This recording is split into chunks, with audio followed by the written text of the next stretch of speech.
There's a word that comes to my mind when I think of the band Solstice, and the word is joy. There's something so joyful about everything associated with the band, as far as I can tell, well, at least most of it anyway. And so much of that joy is coming through on the Friends of Solstice Facebook page. To me, it's more than just nostalgia. It's an awareness that a journey that I think a lot of people had thought was over is far from over. The new album proves it, and some of the stories that are coming out on the Facebook page prove that too. So we thought it might be a little bit of fun to dig up some pictures, some of which have been seen on the Facebook page, some of which are yet to be seen, and talk to some of the guys who are part of the journey on stage and off stage, and talk to them about what the journey means to them. To be honest, we weren't sure what to expect. We need not have worried. My name's Martin Kielty. This is Solstice Show and Tell, and I hope you enjoy it as much as we did.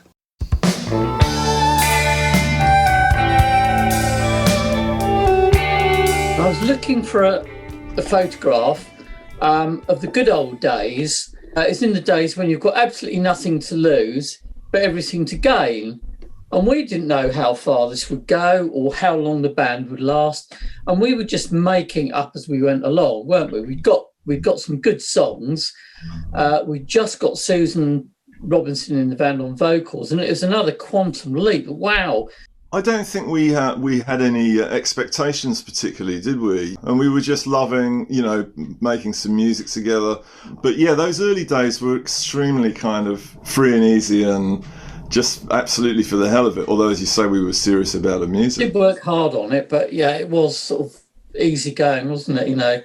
You'd muck something out, or sometimes Marc Elton, who's the one for this, he'd suddenly go, let's do Pick Up the Pieces by the Average White Band. We go, what?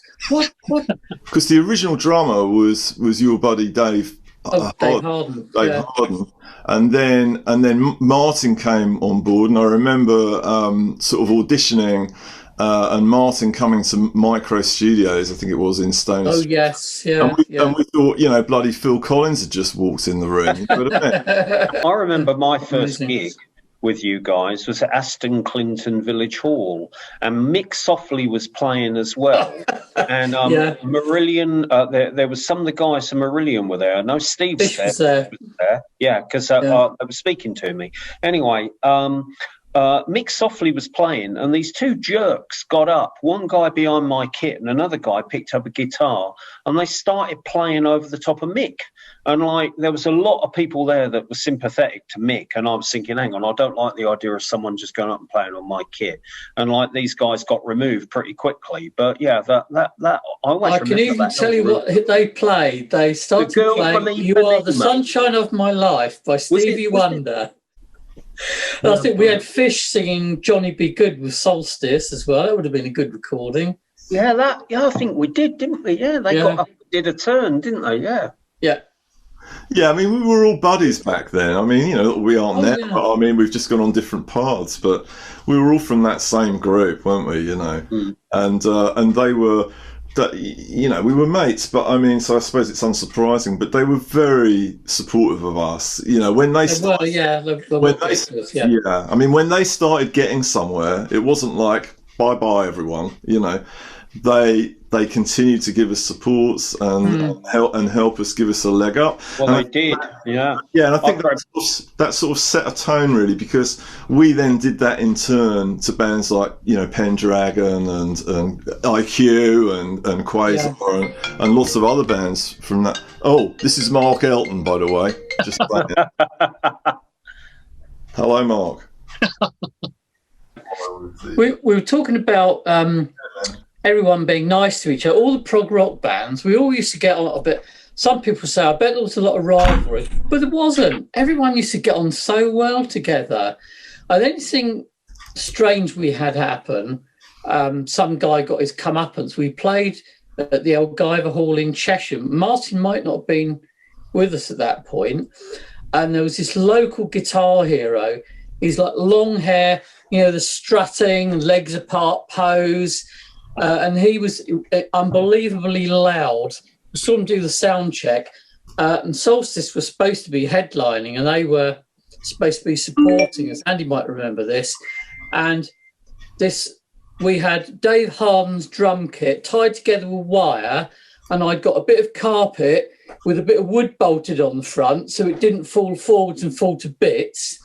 And this guy came on, this strutting, posing guy, and he said, "We ain't supporting you, you're supporting us. Look at the state of that drum kit."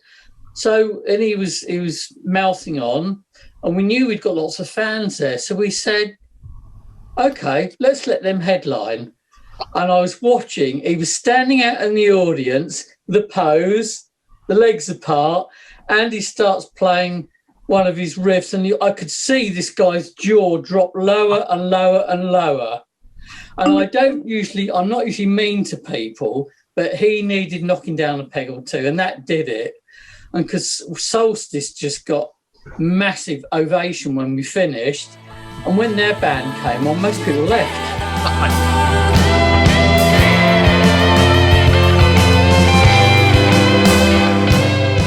But I think another thing that occurs to me as well, listening to you guys talking about the early days in that picture, in particular with that youthful energy and like no expectations, just as long as it's fun, the amount of momentum it takes to create a band when you get several different people with their own creative concepts working together just because they want to, with real life trying to get in the way. The parents want you to get a job, you're supposed to go to uni, maybe you've even got a kid already. You know, if we had when we were kids, just that really was the only thing that mattered. And you couldn't tell people who didn't understand. We're 6, we're 5, we're 4, we're 3 people in a room making this energy together. You know, and then when you put an audience in front of it, it should be taught. It really should be taught. It's true. And, you know, I couldn't have done that in those days if it weren't for the fact I was living with my dad, you know, scot-free. Yeah, thank God for my dad, you know, because it was tough financially, you know, but nevertheless, I was determined to do it and just had an absolute ball doing it, you know, fantastic. Yeah, I was working full time and I was living at home with my parents as well. And we played at Reading Festival and I had to get a day off work to do it. Can you believe it? So that was astonishing, that gig. You know, getting up in front of those people again. You've seen the picture that I took off stage. Yeah, my word. Really funny because you only visualise sort of the first 4 rows, and beyond that, it's just a blur. I can't remember if you were in the truck, Mark, but we turned up on the Thursday night, and I can remember distinctly wandering around the campsite with Marc Elton. I think, were you there as well, Andy? In body, yeah, I think. And we ended up yeah. One of the most memorable things about backstage was Marc Elton getting all excited because he used to wear these cowboy boots with really big Cuban heels on them, and he said, "I just stepped back and trod on Keith Emerson's foot."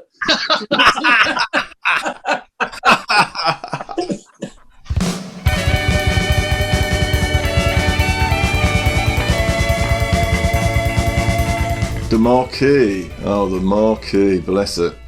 I mean, that for me, that was just you know, such a huge memory because, as we were saying earlier, alluding back to what we said earlier about we were just doing it, we had nothing to lose, we just, you know, enjoy it for the moment, and that was that first Marquee headline that we had, and there was my kit, you know, up on that centre drum riser, and it was just amazing, you know, and I just needed to take a picture or have a picture to remember it by, because it might not have ever happened again.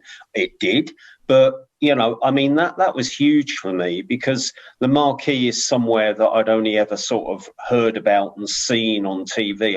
I'd never been there until just before I played there with Solstice when we did that first Meridian support. Yeah, it's that brings back a lot of happy memories. It was just fantastic. Yeah, that was. What does it sound like actually on stage on the Marquee? I mean, obviously it's a legendary venue. That was the Wardour Street venue, wasn't it? Yeah. Right. Yeah. But I mean, obviously it was a legendary place, iconic place, especially for the whole neo-prog movement in that era. But what was it like to actually play?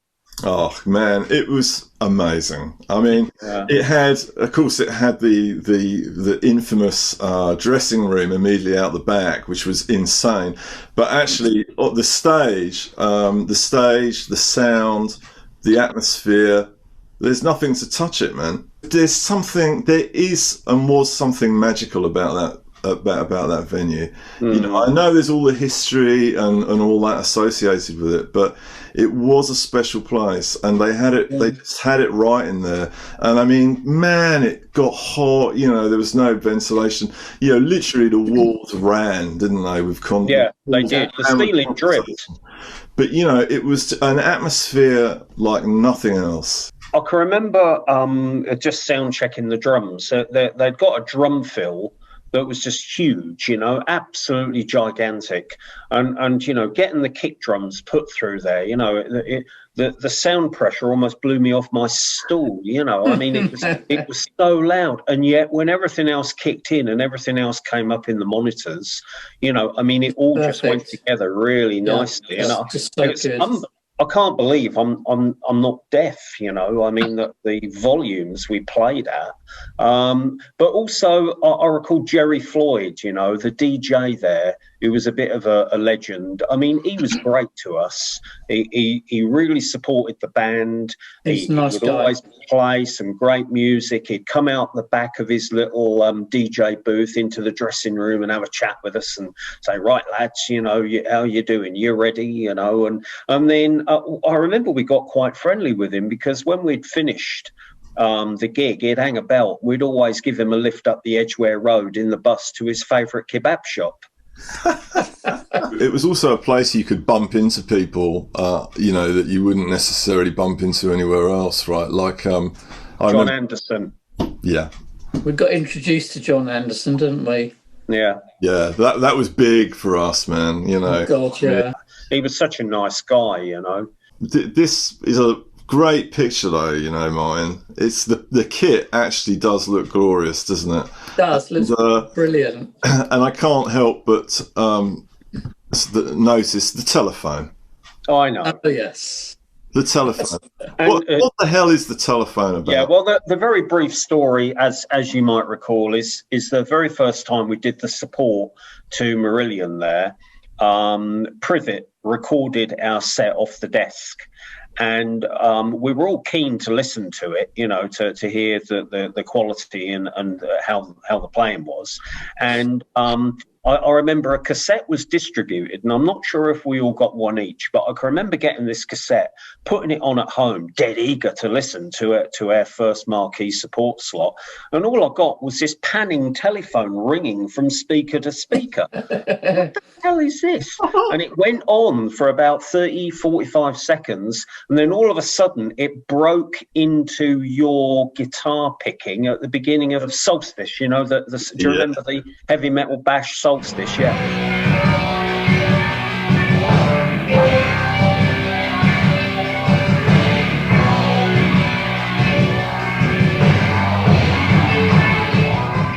And like I thought of this telephone, and I'd seen Zeppelin at Nebworth in '79. Me too, man. And I've got some pictures somewhere of John Paul Jones. He's got a phone sitting on his keyboard. And I just thought, you know, if he can have a telephone, you know, so can I. And I just acquired this phone. I thought, for the hell of it, I'll put it there just for a laugh, you know. And of course, it became a bit of a thing, as you know. And then eventually I thought, I'll do away with it. I won't bother, you know, because it had its separate little compartment in the flight case, would you believe?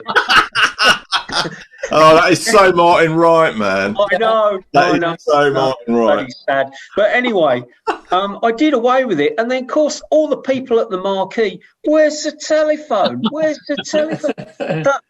So anyway, in the end, I bought it back due to popular demand, you know.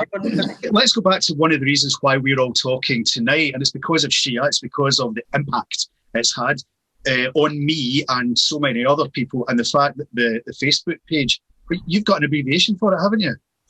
FOSS. FOSS. So we're all here because of FOSS. If you don't know what FOSS is, stop watching this. But you know, this is a journey of decades for hundreds of people, not just me, not just you guys, and it's all converging on a piece of musical work which has captured a moment for you and everyone else. But just as we keep coming back to this outpouring of joy amongst people who are delighted that through thick and thin, Solstice fucking made it. And that, I mean, it must be such a great thing for you guys as individuals as well as band members. It never ceases to amaze me that people remember it so fondly. And I feel personally very humble and lucky to have been able to have been involved in that and have those opportunities to do the things we did. The fact that people still want to hear more, there's a hunger for it, it just astonishes me. I just can't believe it, you know. Right. I'm absolutely right. But my earliest memory actually of playing together as a band is in that house in Brook Street in Tring, and then the first gig being Berkhamsted Town Hall. That was just unbelievable.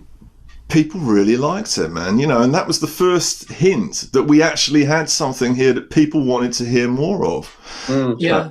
So to be 40 years on and people are still interested and still really interested in those early days as well. I mean, the Foss thing is just blown my mind. That people have appeared from all over the place, you know, to share their memories and stories. It's just been extraordinary. And these little personal stories where this guy met his wife at Pear Tree Bridge, or whatever, you know, these little things that Solstice has somehow been a part of. It's something that I've never really thought about until the Foss thing and people coming on there and talking about stuff has been extraordinary.